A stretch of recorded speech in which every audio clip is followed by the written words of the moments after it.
ရုံးသွားရုံးစင်ကိုဒီလိုမျိုးပဲဝတ်နေရတာပြင်းနေပြီလားအလုပ်ကို main ကလေးဆန်ဆန် smart ကြကြလေးသွားချင်တဲ့သူတွေအတွက် Missy Junction City 3 လှမှာဖွင့်ထားတဲ့ Sense ဆိုတဲ့အင်ဂျီဆိုင်လေးကိုခေါ်သွားပေးပါမယ်ဒီကအင်ဂျီတွေကလူကြားတဲ့တအားကွဲထွက် stand out ဖြစ်နေရမျိုးမဟုတ်ဘဲနဲ့အထာနဲ့သူညင်ညင်လေးနဲ့တန့်နေတဲ့ပုံစံမျိုးလေးတွေပေါ့နော်ကဲအဲ့ဒါဆို Missy intro ဝင်တာလေးရပ်ပြီးတော့ဆိုင်ထဲကိုတစ်ခါတည်းတူတူကြည့်ကြရအောင်နော်ဆိုင်ထဲကို Missy တို့ဝင်ပထမဆုံးသွားကြည့်ရသူတို့ရဲ့ဈေးနှုန်းပေါ့နော်ပထမဆုံးကတော့ဒီကအင်ဂျီရဲ့အသား quality လေးတွေရဲ့တကယ် Missy သဘောအရင်ကြခဲ့ရဲ့ Missy ရဲ့ personal favorite အရာကြိုက်တဲ့အသားပုံစံမျိုးလို့မလို့လားမသိဘူးပြီးတော့ဆိုင်မှာလေးဒီလိုမျိုး color လေးတွေအလိုက် section လေးခွဲပြီးစီထားလေး Missy အရင်သဘောကျတယ်အဲ့ဒါလေးရွေးရတာလည်းအရင်လွယ်သွားတယ်လို့ Missy ထင်တယ်ပြီးတော့နောက်တစ်ခု Missy သဘောကျတာကသူတို့မှာရှိတဲ့အယောင်လေးတွေအကုန်လုံးလေး local ကသူတွေနဲ့လိုက်မဲ့အယောင်ပုံစံမျိုးတေချာစဉ်းစားပြီးထုတ်ထားတယ်လို့ Missy ခံစားရတယ်ပေါ့နော်အယောင်လေးတွေအကုန်လုံးကလေးညင်ညင်လေးနဲ့အသားအရန်ဆောင်မဲ့ပုံစံလေးတွေပြီးတော့နောက်တစ်ခုမိုက်တာဒီကအင်ဂျီလေးတွေက office wear လေးမဟုတ်ဘဲနဲ့အပြင်မှာပါလေအဲ့လိုမျိုး casual ဝတ်သွားလို့ရတဲ့ပုံစံလေးတွေရှားတီဥတုနဲ့လည်းအရန်ကြိုက်တယ်ကွာအဲ့ကြောင့်ဒီဆိုင်လေးကို Missy personally အရာတော်တော်လေးသဘောကျခဲ့တဲ့ဆိုင်လေးလို့ပြောရမယ်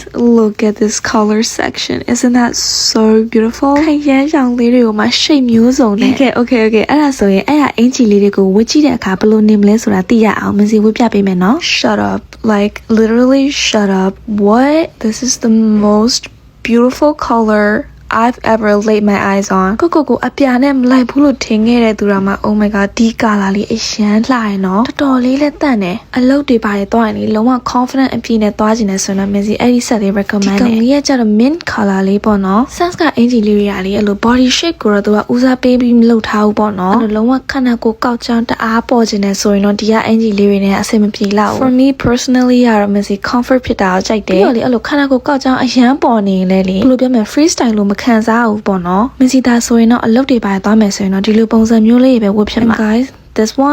this is like literal like 10 out of 10 Singaporean မလေးဝတ်ထတဲ့ပုံစံမျိုးလေးတွေ Sense ဆိုတဲ့ brand လေးရလေသူကရှိနေရကြပြီဆိုင်ခွဲတွေလည်းအများကြီးပဲဖွင့်ထားတယ် like look at this တကယ်အများကြီးပဲ Anyway guys thank you so much for watching and I hope you have a great day ahead or